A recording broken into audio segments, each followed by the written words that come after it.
All participants. Welcome everyone. Thank you very much for joining us. I'm just going to sit tight for a little bit while people sign in. So make yourselves comfortable. A cup of tea, water. Think about some great questions.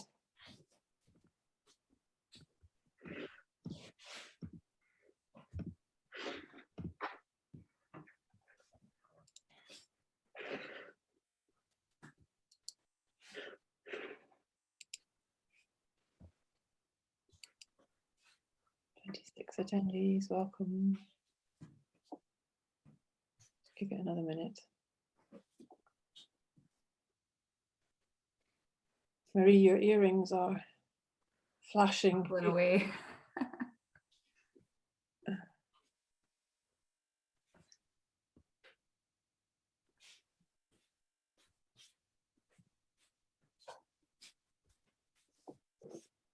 I'm just going to have a sip of tea from my Glasgow cup. Thought I would be moment appropriate.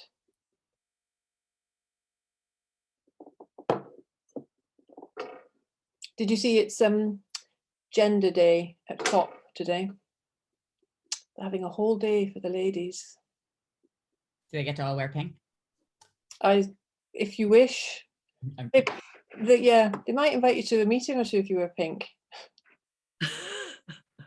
I saw you post about the puppet. There's a big puppet on stage. Yes. Though I think the people who've organised the puppet have brought the puppet all the way from Syria or near Syria. Was it the dancing one? Yeah, it's been it's a puppet called Little Amal. That has the Amal that has traced the journey of Syrian immigrants.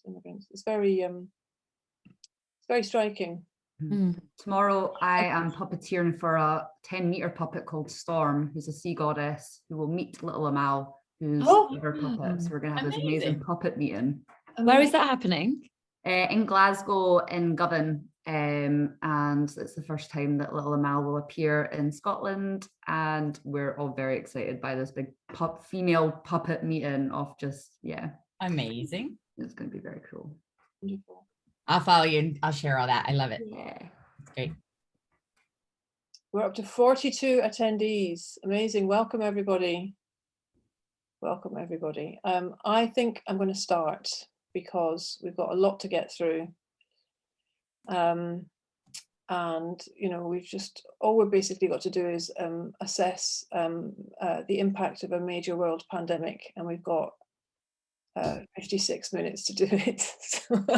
So let's start. So hello everyone, and welcome to this event on women and activism. What we've learned from the pandemic, how we can stop learnings, and advice as we go into the brave new world of levelling up.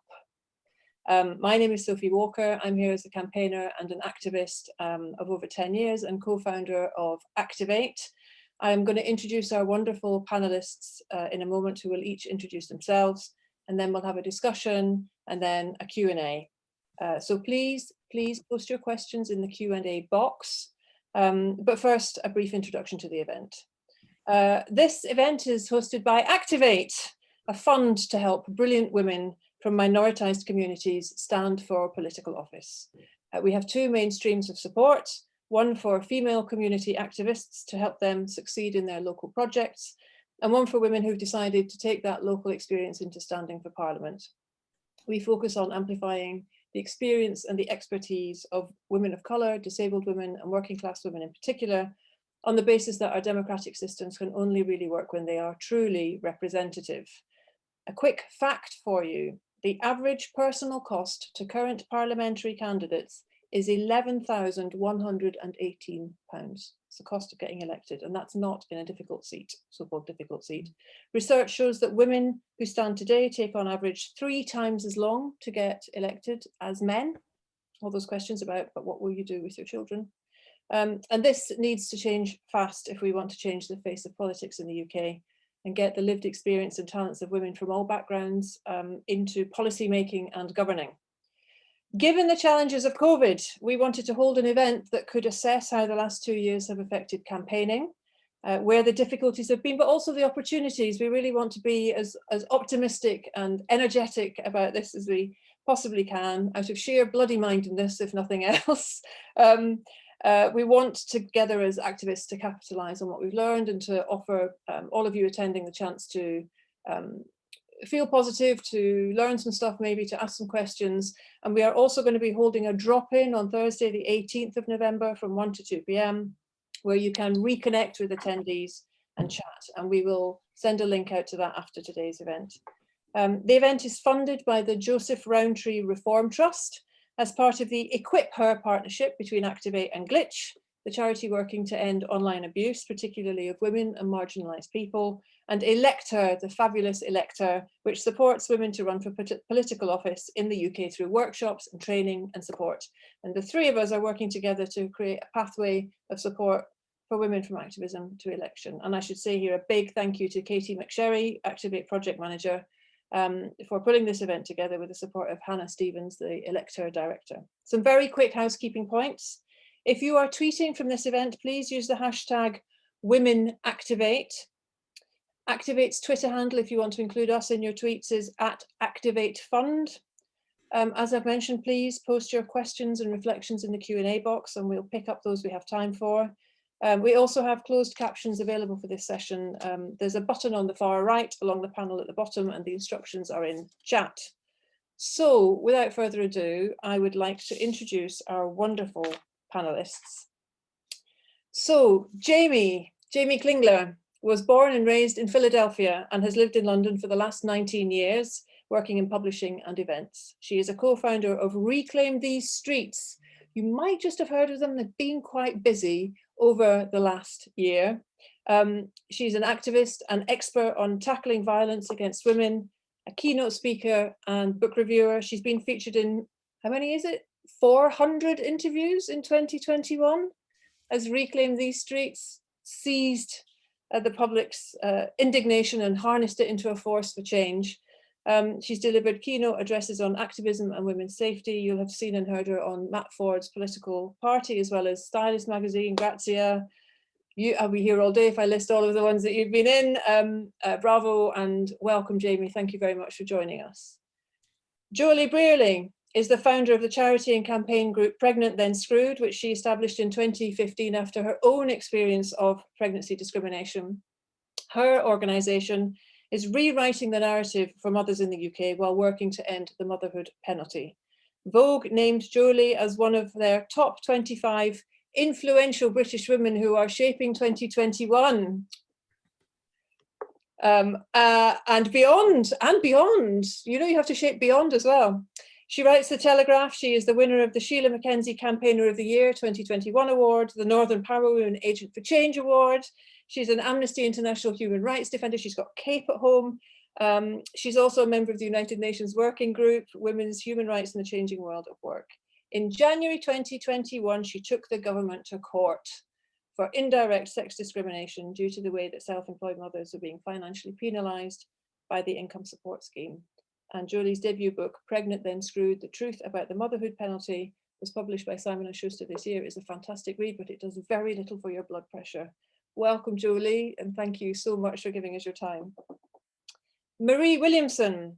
Marie Williamson grew up in a socialist household in an Edinburgh council estate. You had me at socialist household. Her first protest was the anti-poll tax demonstrations at 6 weeks old, she says, although, yeah, I'll give you that. I'm not sure how much agency you will have had at that point, but bravo for making it. In 2019, she started a provocateur collaborative called Fanny Riot, which is working with music festivals around Scotland to create sexual misconduct policies, training and advising the public on how to deal with harassment while creating safer spaces. And earlier this year, Marie was supported through the Activate Fund for Activists to expand her work. Welcome, it's fabulous to see you again. Thank you for joining us. And last but far from least, Kajal Odedra. Hi, Kajal. Kajal is a writer and an activist with over 13 years experience in the campaign sector. As Executive Director for Change.org UK, the largest petition platform, she's grown it to over 19 million users in the UK. From Laura Corrigan's campaign to end the tampon tax, to Richard Ratcliffe's fight to free his wife Nazanin from prison in Iran, and our love and courage and support go to that couple right now today as they go through what is a truly dreadful experience still. After identifying a diversity problem in the UK campaigns sector, Kajal founded the People of Colour in Campaigns Network. She is on the board for Save the Children UK and Ada's List. And her first book, Do Something, Activism for Everyone, A Guide to Grassroots Activism, is out now with Hodder and Stoughton. Hello, everybody. You may now unmute yourselves. Thank you so much for being here. What an absolute power panel we have. I'm going to start by just asking you all to take 5 minutes to talk a little bit about the work that you do and why you do it. Jamie, would you like to kick off? Well, I'm probably the one of us that has the least activism experience in the group. Mine actually, although I did things when I was younger, I have not been particularly politically active in the UK. But the week that Sarah Everard went missing, I had tweeted something about the fact that my personal WhatsApps were blowing up and that my heart was breaking for her family, and that urban women deserve the right to get home. And it got like 650,000 impressions. So Twitter algorithms, you never know what's going to blow up, but it really, really blew up. And then a couple of days later, when sadly they found her remains, because of my events experience and my women's mags experience, I had tweeted on the back of that tweet that I was going to do a vigil. When I was at Shortlist and Stylist magazines for about 10 years, we were there for when the Charlie Hebdo massacre occurred. And just very naturally, we were in an editorial meeting when we heard of it. We kind of stumbled out of the building in shock, went to Trafalgar Square and saw all the other journalists we knew. And for me, it was a really healing moment. And it was really good to see that solidarity and see that community come together. So I tweeted I was going to put on a vigil because they were telling me to stay in my house and I was furious. And then a bunch of local people said, local women are already putting one on Saturday. We had a phone call. We both wanted to do it in the most COVID safe way. We wanted to go ahead together. And then that was Wednesday night. Thursday morning, we had another meeting. We divided up duties. There were like 8 of us, 9 of us. I was going to get the PA system. I was going to get the electric lights, and I was going to work on the women's mags, pushing the message out. By 1:30 on Thursday, and this becomes a huge speed roller coaster for us, the police say that it's no longer permitted because we'd already met with the policing council. Thursday night, we raised £37,000 to take the police to court for our right to protest in an hour. So at that point, we're kind of doing the barometer temperature check. Are we going to have enough money to get to high court? And we raised so much so quickly. So we all got together. That Thursday night was nuts. Like, I was one of the claimants, and we got deposed, and it was just all really, really high pressure and a bit scary. And we were getting threatened with £10,000 in fines and prosecution under Serious Crimes Act, for wanting to stand in a field with an electric candlelight and show our respect to her family. Like, the idea that the way the police reacted to us at every step, and this was Scotland Yard level. Lambeth police were talking about supporting us and helping us. So I ended up with a PA system in my living room and 100 or 1,000 or 2,000 electric candle lights because we weren't allowed to have fire in Clapham. And then we ended up in high court on the Wednesday. So at 3 o'clock in the afternoon in high court, which is the last way I expected to spend a Friday afternoon. And basically the judge said to us that we shouldn't have ever come to court, that the rules were that the police could give us the parameters in which we could go forward, and they should have done that before we ever ended up in court. So he sent us away from the court at like 7 o'clock at night and said, they have to tell you what the parameters are and you have to follow them, or you will be contravening the risks and you will be arrested. So we went and we sat with Scotland Yard, and we're trying to decide whether or not we're going to go ahead or not, what the parameters are. And we're like, if it's only that we're allowed to have 30 people, you just have to say what that is. You have to give us those parameters. And while we were offering, we could have a line moving through, a memorial line moving through, we were offering all kinds of solutions. They said they wouldn't put anything in writing. And while we were sat with Scotland Yard, they sent out a press release that the vigil would be illegal and we were not permitted to go ahead. Really lots of respect going on in that room, lots of dignity happening, given the fact that a serving police officer had been the one to kill her. So they were trying to stop us. we then met and had one of the best meetings I've ever had in my life. There were 9 of us, and Henna, who was one of our conglomerate, was the best moderator I've ever experienced. So basically we had to go around the room with the 9 of us and say why we were there, were we willing to get arrested, how we wanted to move forward, and what our gut feel was it. But at the end, after all 9 of us talked, we were going to make a collective decision that everybody was either comfortable with or not comfortable with, and we're going to go. There were lots of tears, lots of emotion. It had been a crazy, crazy week. I was joking and calling us the Clapham 9. I was like, yeah, let's get locked up. Let's do it. But in the end, we were talking about the other 31 cities or places that people had said they were going to do their own vigils. And the 9 women in that room that night didn't feel comfortable making that decision on behalf of whether all 31 of those women would get fined, would possibly lose custody, would get bankrupted. Like, I knew we could raise the 90 grand for us, but it was the decision and the responsibility of those other women. At that point, we decided that rather than line any police force's pockets with fine money, we would raise that money for women and girls in need. We didn't exactly know how that was going to look because we had no intention of fundraising at the beginning, and we were all quite inexperienced in being at the eye of this storm. And I don't think anybody will ever experience anything like it again. Like, it was very much the George Floyd moment of women in this country and safety for women in this country. So when I said I did 400 interviews, I did 170 that weekend, which, like, it was just nuts. Like, there was one after another. It was camera after camera, radio after radio.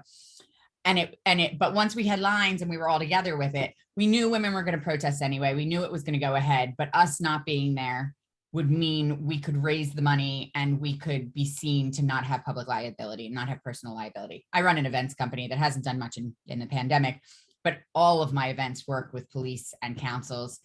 I'm not an anarchist. I don't have that in me, but I'm very much up for fighting in courts, and I was very much up for raising the money.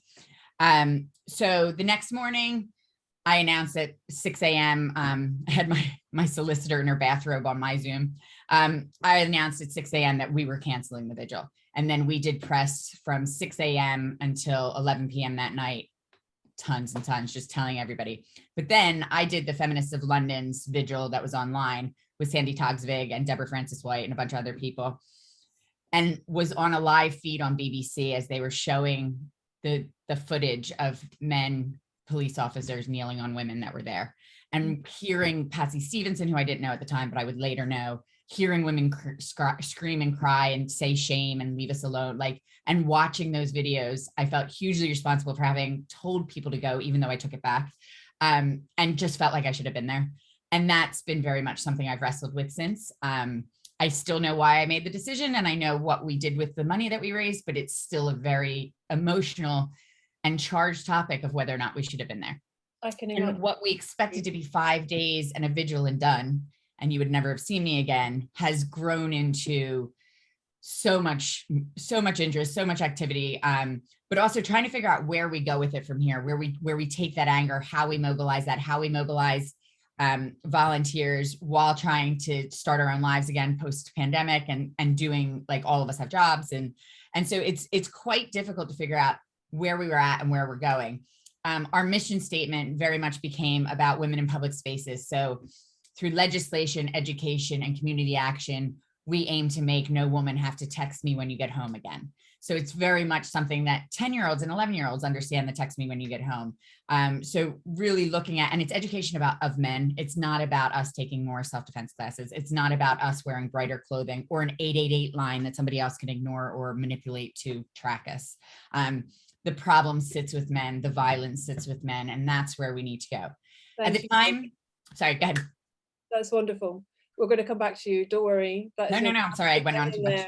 Talk about crash landing straight into activism. I loved your comment about we didn't really know how it was going to look. That's there's not one of us that hasn't started this without thinking, oh well, let's just see where we go with this. We will come back to you. Thank you for that, like, absolutely storming introduction to the session. Jolie, would you like to introduce us to your work? I would love to. I'm sorry I missed some of that, Jamie. My dog is literally trashing my house over in the corner. So if you hear some weird noises, it's my dog. That was amazing, by the way. Thank you. My feminist radicalization started back in 2013 when I discovered I was pregnant and informed my employer that I was expecting my first child. And the next day they sacked me by voicemail. And my employer was a children's charity. So I clearly wanted to do something about it. You know, I could see that this was discrimination, but simultaneously I found out I was having a high risk pregnancy, and the doctor told me that I could go into labor at any point. I'd had an operation to try and keep the baby in place. And they said what I had to do is reduce stress to ensure that the baby had the best chance of survival. Now, taking an employee to tribunal is pretty much the most stressful thing that you can do. And you only have 3 months to raise a tribunal claim from the point that discrimination occurs. So I was left with the choice between accessing justice that was clearly right. I deserved that justice. I shouldn't have been sacked for being pregnant, or protecting the health of my unborn child. And nobody can make that choice. It's not a choice. So I ended up dropping the case, and that ate away at me and made me more and more furious as the months went by. I found myself unemployed with rent to pay. I was reliant on my partner to keep a roof over my head and food on the table. And I was lying on a sofa watching daytime TV, just rubbing this baby, desperately hoping it would stay in place. And I'd lost everything within the space of a week, my career, everything. And after I had Theo, he's now a very healthy 8-year-old, he's fine. I started attending parent groups and talked with the mums about what had happened to me, and discovered that it was happening all the time, far from being the sort of isolated incident that I thought mine was. Women were constantly experiencing different forms of discrimination from the point that they announced their pregnancy. That's my dog again, kicking its food bowl around. And so I just felt like, why do we not know about this? Why is this not being talked about? And so I set up a blog, and it was initially a place for women to tell their stories of pregnancy and maternity discrimination anonymously. And it sort of grew, it mushroomed, and lots of women were posting their stories. But then they started asking me for help. They said, well, I'm going through this right now. Is there any advice you can give me? And of course I couldn't, because I'm not a lawyer. I met an employment lawyer in Manchester for a cup of tea, asked if she would help, and she agreed to. So initially she was just doing the odd phone call from the bath to support people. And then of course that grew and grew, and more people needed advice. So now as a charity, what we do is give women free legal advice, and we work to give them the confidence that they need to challenge discriminatory behavior if they feel that they're encountering it. We run events that help women rebuild their confidence and find work that works for them, and we do lots of campaigning. So our core campaigns are on childcare. We want free universal childcare for all from the age of 6 months. We want ring-fenced, properly paid paternity leave. We want all jobs to be advertised as flexible by default. We want an extension to the tribunal time limit, because that's what shafted me. So we want to see that time limit extended so people have more chance to access the justice that they deserve. And we need a whole review of non-disclosure agreements and what is happening to gagging clauses, because there are hundreds of thousands of women that are experiencing discrimination, and they are silenced by these legal weapons that we call non-disclosure agreements. So we don't know what is happening behind closed doors. Obviously, during the pandemic, things drastically changed for us, and the number of women calling our advice lines increased by 4 times the number, which was pretty intense. And at that point, there were only 2 members of staff at Pregnant Then Screwed. So we were dealing with the kids at home because all the schools are closed. So our own domestic workload had doubled, as well as our actual workload increasing by 4 times as much. And then we were having to be very responsive to the government's guidance as it was coming out, and as you know, the playing field changed. Everything was changing all the time to make sure that pregnant women and mothers were considered in every element of the government's decision making, because they weren't considering it, so somebody had to. But I'll leave it there for now. Okay, tenterhooks. Thank you. That was fascinating. I've heard you tell that story several times now, and it still grips me with fury every time you do. Thank you, Julie. Can I ask if you would stick your Twitter handle in the chat room, please? We've got people wondering how to, I imagine, tag you in social media comment. Marie, to you next. Would you like to give us an introduction to your work, please? Yeah, sure. First of all, I'll describe what you can see in the screen. I am a white female in my 30s. I am wearing denim dungarees. I have got the most amazing vulva-inspired vag badge earrings on. And behind me is a lovely window with Glasgow tenement flats in the background. So like what Sophie said, I have been an activist since I was 6 weeks old. I don't know if I was holding any placards back then, but I was definitely engaged in some form. A badge on, at least. Yeah, exactly. My parents were both activists and still are. So I grew up with activism and politics within me. I was dragged along to a lot of political meetings when I was a kid. Unfortunately, I wasn't amazingly inspired by them. I just sort of realized there was a lot of people arguing about the same point all the time and not really coming together to actually do something about it. And that was from the eyes of like a 6-year-old. So, you know, I sort of felt that I wanted to carry on and investigate with people my own age. So when I was 13, I joined Edinburgh Youth Against War, and we created school walkouts around Edinburgh against the war in Iraq. From them, we were supported by Pilton Video, and we created a documentary about these protests and about these walkouts. The documentary is called Old Enough to Know Better, which managed to go to different film festivals around the world. And then I decided to venture into a career of contemporary dance, which sort of took me slightly away from activism. But I think from then I always wondered how I could create those two careers together of the arts and activism. So it was back in 2018 when everything felt quite dark and dingy and felt like there was no hope, and I was just going through that personally in my life, that I decided to do a call out for other self-identified women and non-binary people who wanted to get together and try and create some work in response to political movements that were going on. And I co-created the collaborative called Fanny Riot, which is obviously inspired by the also amazing Russian punk feminist group called Pussy Riot, but obviously being Scottish, we are fannies over here. So I sort of thought of it in that way, where, you know, instead of politics is very serious, it's very important, but I feel like what I want to do with the art and what all of us wanted to do was to create a bit of humor and brightness to otherwise quite serious issues.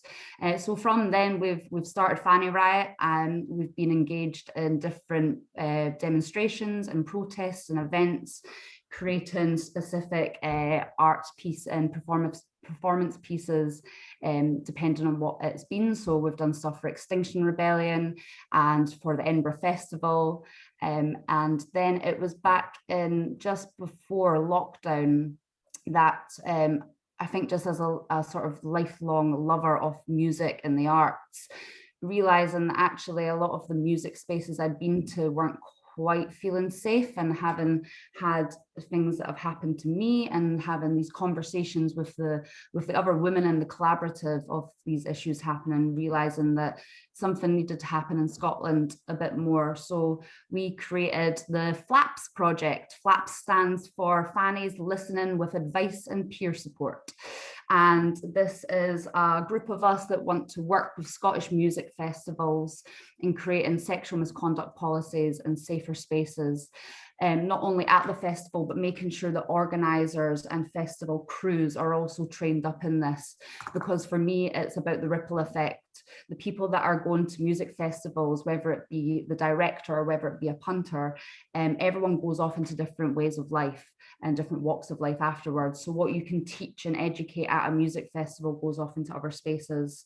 This is something that we are really fortunate and thankful for Activate giving us funding for, which actually the pandemic, just before the pandemic, I had a major operation on my leg, so was kind of sitting out anyway, and I saw the Activate fund coming up and thought, wow, why not? I know we're quite small and we probably won't get it, but I'll put something in anyway. And then got the email, which I actually was in this room right now. I was in tears getting the email saying that we had received the funding, and just knowing that we were slightly being validated, you know, feeling like we're part of this community, to be able to put the training on for all of our members to be able to do this project.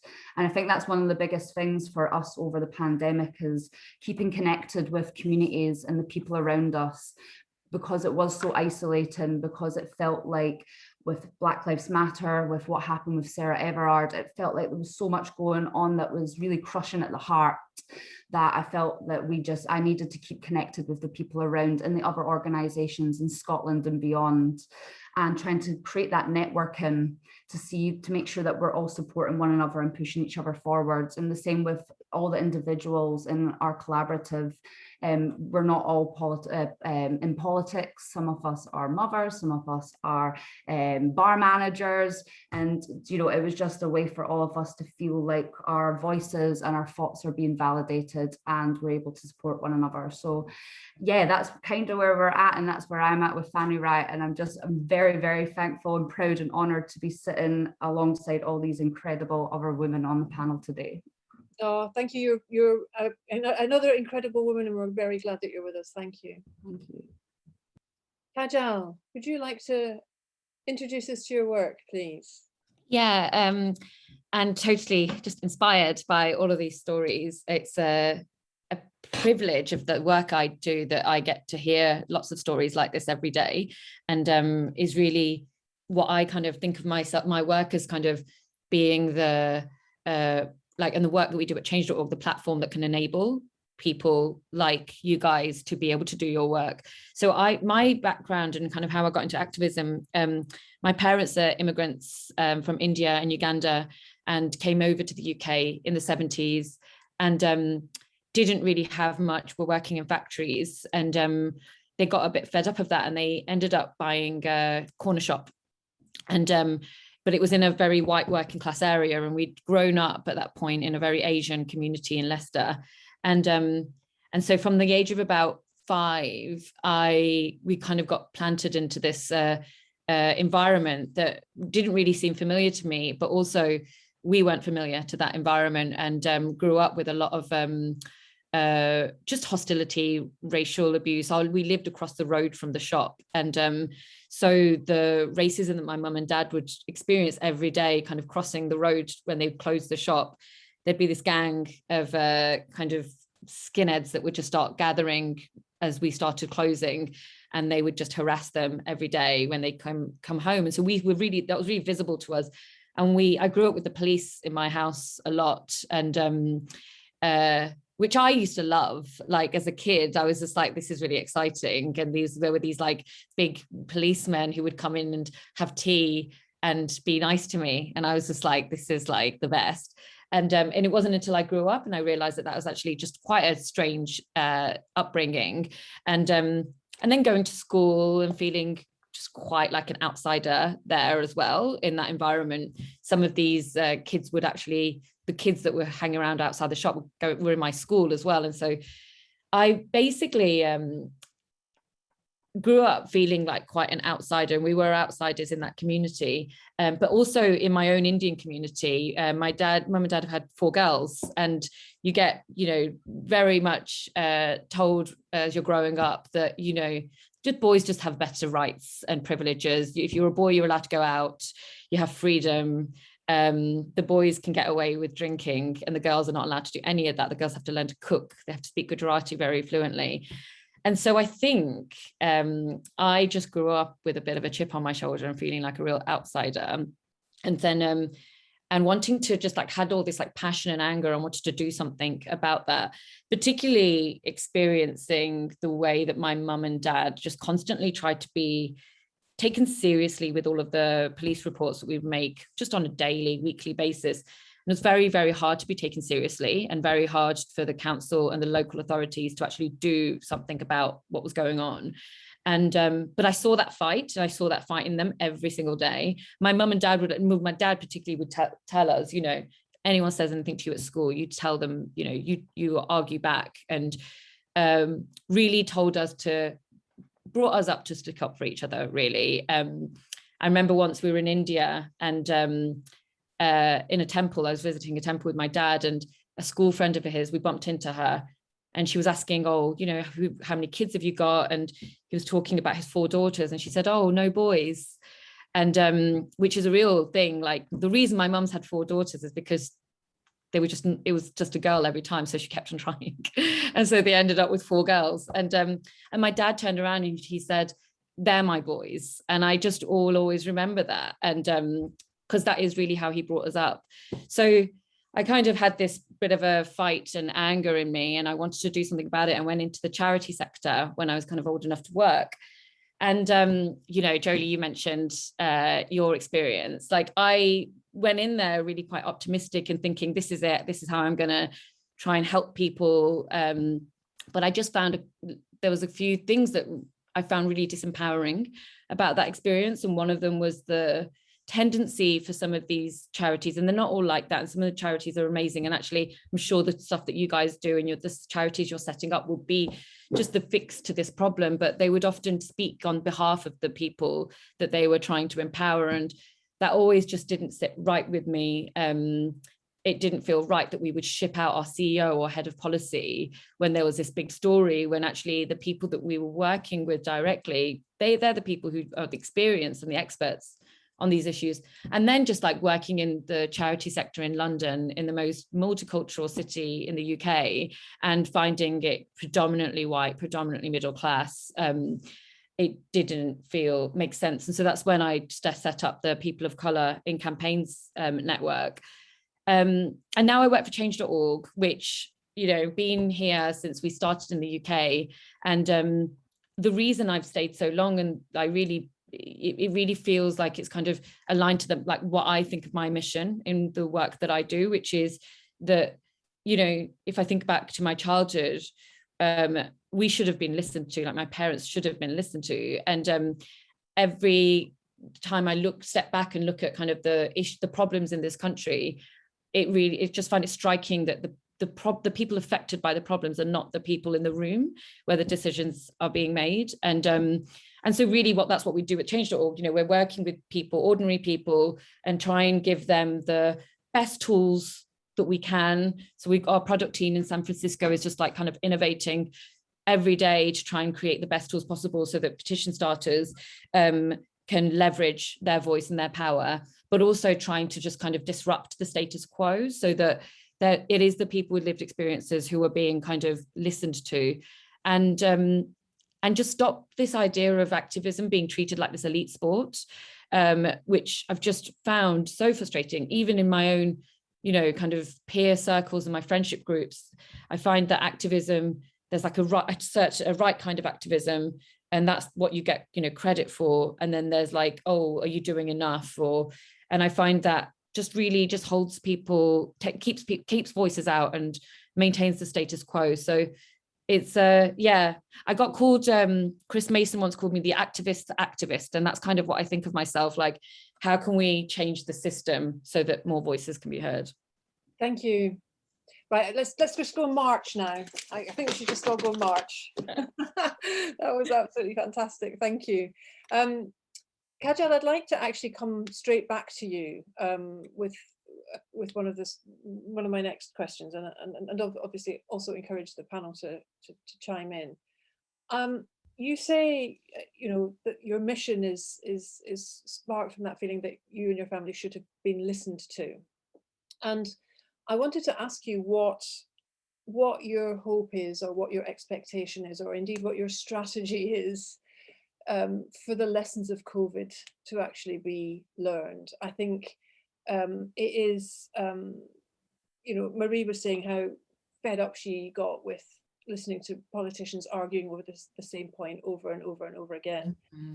You know, and that it is so, it does feel so hard so often to get traction around either some kind of meaningful debate that can move things forward, or simply around an understanding that things have changed. And I know I've sort of gone straight to, you know, the $1 million question, but what are your hopes, and what have you seen from you know, the last 2 years of supporting people to make their voices heard? Do you see that moving into the political sphere at all? Yeah, so what was really interesting is when COVID happened, obviously we're an online platform that is, but that's where the activism sometimes starts or is leveraged, but it's not the only, like it happens on the ground as well. So we really didn't know what was going to happen when COVID, because we were all in lockdown. I was wondering, well, people are going to be too scared. They're going to have inertia. They're going to stop, and they're just going to be like, tell us what to do. But that wasn't the case. We actually saw more traffic on our platform than ever before. We actually, at the heart of 2020, we were seeing 20 million people coming to the platform every week globally. 80% more campaigns were started globally. And what I kind of stepping back and looking at what had happened, what I saw happen was that decisions were being made really fast by authorities. So not just government, but our employers, the people just like governing our lives. And when they happen at that speed, you realize then the cracks become really deep crevices already in society. They become so apparent. And what was really, really apparent was the people making decisions in those rooms had a really homogenous life experience. And so they were not thinking about the pregnant women who needed to go to hospital with their partners. That is, you know, psychologically, they needed that partner support. It's not just a nice to have, it's actually, you know, medically and psychologically needed. There weren't, you know, people with disabilities in that room. There weren't people like the people of color. So it was those people that were actually the feeling the sharp end of COVID. And so you know, one thing that I saw was that those people actually turned to our platform and turned to the internet and actually were creative, because when the chips are down, what I find just from over the years of watching, you know, Brexit, or like when there's a terror attack, when the chips are down, people are actually amazing, and they're incredibly creative, and they're amazing at fighting back, and they'll do it in whatever way they need to. So there were some incredible ways of people campaigning during that period that didn't rely on getting, you know, going to see your MP necessarily. But also it proved that people sometimes know better. We saw so many U-turns. Yes, indeed. We saw so many U-turns. We saw companies overnight go, actually, yeah, we should do remote working. And so I think what happened in the last 2 years is that we actually saw, and these decision makers found that, like, the barriers that they put in place previously weren't really there. They're not real. And I think it proved to us as individuals and as people and societies that what these decision makers say, the jargon that they throw at you, it's not necessarily, you don't need to listen to it. You can just keep on pushing. And that's not, you know, we shouldn't always have to do that. And the world that I want to see isn't that we're constantly having to fight for that. But I hope, and what I think, like, as we're kind of coming to kind of like this next phase of like hybrid or whatever, is that people are actually going to start being heard and being taken more seriously and being respected. And until they are properly, until those systems are actually created, we've got the proof that we know what we're doing, we know what we're talking about, that our actual experience is actually expertise. Thank you. Julie, I'd like to bring you in here, because yours was also very much a story of an organisation that all the way through COVID, basically, it felt like every other week, you and Pregnant and Then Screwed were going, hang on a minute, you've forgotten these people. Hang on a minute, you've forgotten these people. And I'm curious to know, and obviously this isn't the end, but this is the next phase very much, I think. Do you feel like that process, that exhausting process of constantly having to say, hang on, you've forgotten someone, do you see any change in the political environment?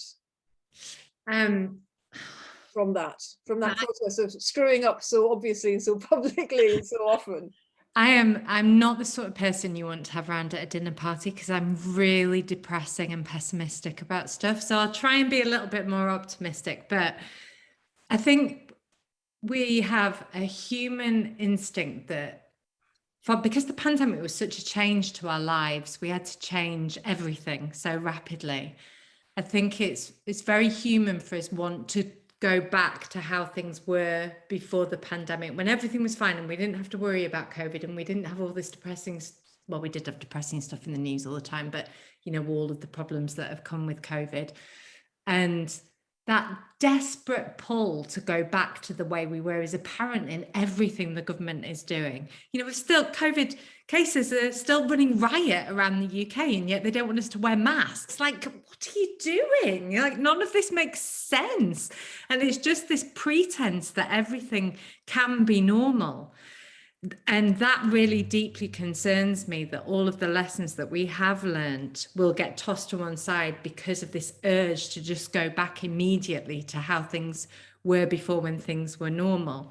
So I think it's really important to those of us who captured data and stories during the pandemic that show what went wrong, what we did wrong, that highlights those crevices that turned into cracks, as Kajal was talking about, that we have those ready to fight back against this desperate pull to go back to how we were before, so that we can demonstrate that this actually isn't good for the economy, it isn't good for people's well-being, it isn't good for businesses, it isn't good for families. During the pandemic, we saw time and time again that, as Kajal pointed out as well, the needs of women were just completely forgotten about. I mean, and we know that from the SAGE meeting minutes, that gender wasn't mentioned once. Sex was mentioned once in terms of pregnancy. The gendered impact of COVID was not mentioned once in a single meeting, emergency meeting about COVID. So when they closed the schools, they didn't say, hold on a minute, women are going to be doing 31 hours, that's what it ended up being, 31 hours of extra work a week. How is this going to impact their careers? How is this going to impact their earnings? How is this going to impact their well-being? Just wasn't discussed. The War Cabinet didn't contain one woman. There wasn't a single woman on the War Cabinet. When we did the daily briefings, there was one woman who spoke on those daily briefings. There was 11 men. I mean, there were just no bloody women anywhere. They weren't there making decisions, inputting into this change in guidance, this change in policy that was constantly happening. And so it took organisations like ours to point out very simple things to the government about the furlough scheme, about the self-employed income support scheme, about some of the guidance they were putting forward. And actually what we found a lot of the time was, once we got through to the right person and we found a way to communicate that effectively to the government, that they would do those U-turns and they would change the guidance, because it was really obvious that that's what was necessary to keep everybody going. But of course, you know, there are very few of us that, you know, I don't have Boris Johnson's phone number to call him up and say, you've missed this thing out in your guidance. And so going forward, I think it's really important that we ensure the government is held to account for analysing the impact of guidance and legislation they put forward, and make sure there is a gendered analysis of that, as well as a race analysis and a disability analysis. And I think we need to ensure that all meetings have a specialist within that group who knows and understands the impact on women when we're having these conversations, as well as the impact on Black, Asian, ethnic minority people, as well as disabled people, so that we can ensure that everybody is considered when policy making happens. Thank you. Now, Jamie, leading on from that, I want to ask you a question which I see has also been asked in the Q&A. How do, like, you know, as somebody who, you know, for much of your campaign, you were wading through the "not all men" hashtag. How, and you know, to lead on from Julie was saying and from what Kajal was saying, like, how do we do you do that really important piece of work of getting men on side to understand that this is something that they have more power than women do to do something about? But how do you tackle that defensiveness, that first of all, to like, you know, don't want to let you in the room, and then second of all, you know, well, I'm a good person, so I'm a good man, so don't have a go at me. How can women advocate for a woman-centered feminism with the men who hold the power? So I love going on LBC. Like because I haven't been born and bred a politician, and I haven't grown up in a place where this is my job all the time, I can really honestly speak to a lot of conservative men about the fact that you know who the creep in your office is. You know, when you tell a young woman working there not to stay alone with somebody or not to get in a cab with somebody, we know who the rapists are. They called Wayne Couzens the rapist in his place of work. You know, in our friendship circles, we know the guys that are creepy. The men in our circles also know who that is, and they're the ones that have more power to root it out. So I'm very much that it's not all men, but if 97% of women have been sexually harassed on the street, it's a hell of a lot of men, and it's men you know. And this is where we need allyship. Paul Frampton, who used to be the head of Havas, invited me on a Yes All Men call. And it was like 45 men and listening to me and my experiences with harassment or sexual assault. And it was a hard hour and a half, you know, and just me reliving it and talking about it all the time. And the burden of everyone's stories that have come to us, that's a lot on shoulders that you want to give people the time and respect and the resources. Cause like I wasn't trained in this stuff. But actually, when I talk about the 97% of women being sexually harassed, everybody on this call knows it's not that we've all been harassed one time. It's death by a million paper cuts. You know, we've all been harassed a million times. There was an article Ciaran Kale did about how many of us have been masturbated to or flashed. And like, I put in numbers and I was like, let's put numbers to this. And my number was like 6. And a bunch of people under me were like 5, 4. And like the men in my social circles are like, what? Like they thought that was like boogeyman in the corner, that's as rare as what Wayne Couzens did. And it's not. It's happened to all of us. People have masturbated to me in public multiple times. And that's where I'm saying it is. And the point of that is fear. The point of that is power.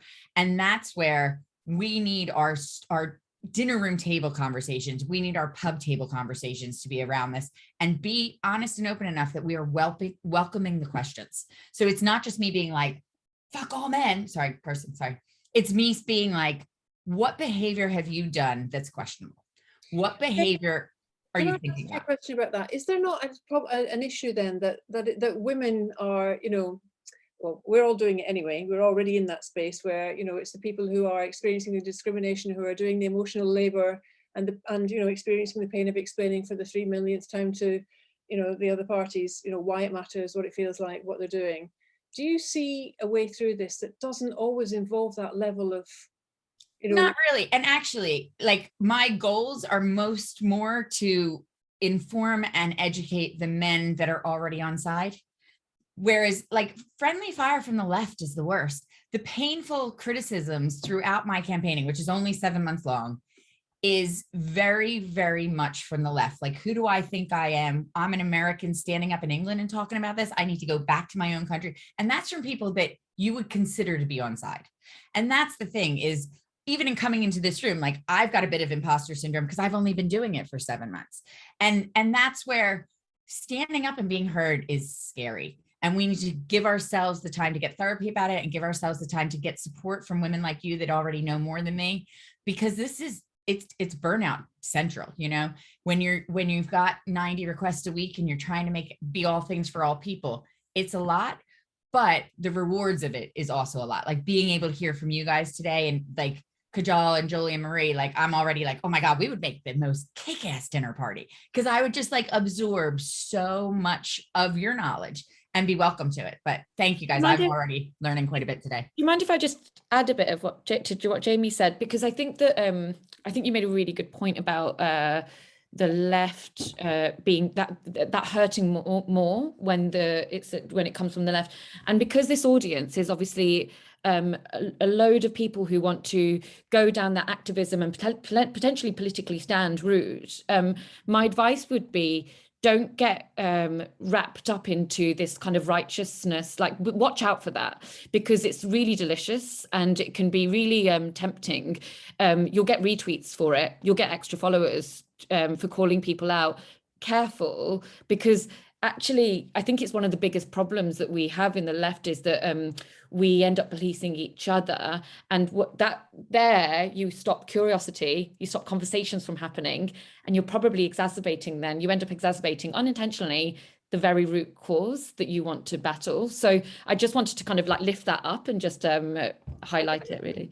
Really important, and thank you. We have absolutely whizzed through this hour. We have got 5 minutes left. I want to do a quick fire round, starting with Marie. And I want to ask you all how you keep going. Like, what is your tip for keeping going? We've talked about burnout. We've talked about therapy. We've talked about, you know, the difficulties of doing this in what is often a very hostile environment. Let's see what we can suggest to our to the participants in terms of top tips for keeping going.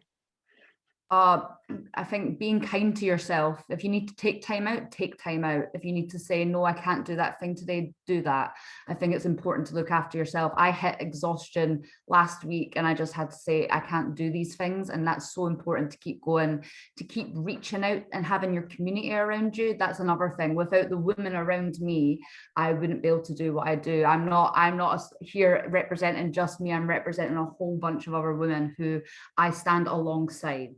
And we continue to push ourselves and keep going forwards together. I think that's one of the biggest things. And be open to change, be open to learning, be open to finding out new ways of dealing with things, of understanding things. I am never going to know everything, and I'm always going to continue to try and develop everything about myself. And yeah, I think that's it. Being open is definitely something that you see people being very closed off of. I have my opinion, I have my politics, and that is that.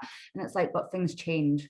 So I think for me, those are the you know, things change. Guess what? So yeah, I think those are the things for me. And just go for it. If you want to get into activism, go for it. You might not ever want to be president or prime minister, but it's the small things. It's the small things and the conversations. It's not about going big and massive all the time. It's about the micro and macro working together side by side. That's the only way that we're going to make change, I think. So bravo.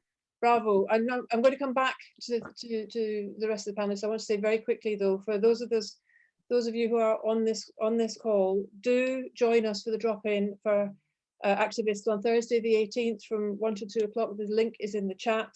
Go to timetoactivate.org and sign up for our fortnightly newsletter to stay in the loop on our funding and other activities. Tell us how you found today. There'll be a survey pops up when this is done. I want to say a massive thank you to all of you for joining us. I want to say a huge thank you to the panelists. Jamie, Jolie, Kajal, I would have loved to have had another 2 minutes to hear how you keep going. Jolie, have you got a moment to give us your top tip for keeping going? Don't buy a puppy in a pandemic. Definitely don't do that. Get really good at saying no. That's crucial. Just get really good at saying no to things. Be very clear on what you will do and what you won't do and why. That's excellent. We've got 2 minutes. Jamie, what's your top tip? Talk to young women. Like, I went and did a lecture at Leeds, and all the girls that I lectured like sent me the most beautiful messages on LinkedIn, and it has boosted my spirit. And I think I can live another year on listening to younger women be inspired and keep going. Like, the kids are going to be okay. Thank you. Kajal, last word to you then. I'll just I'll add, if you are getting backlash, then just know that it's working, and so don't let that put you off. Actually, let it give you energy. Fantastic. Channel the backlash and send it back at them. Amazing. Thank you so much. We will see, I hope to see lots of you on Thursday the 18th. Thank you all for giving us your time. Fantastic women. Big love to you all. Thank you. Take care. Bye-bye. Bye-bye.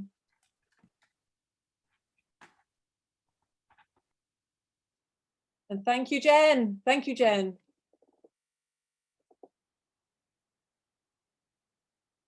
I can't hear you, Jen. You're on mute. I said thank you. It's been an absolute pleasure. Sorry about the technical difficulties to start with. I think it was very brief, I think. Yeah, but thank you. Thank you for joining us. I'll see you again. Take care. Bye-bye. Bye, Marie.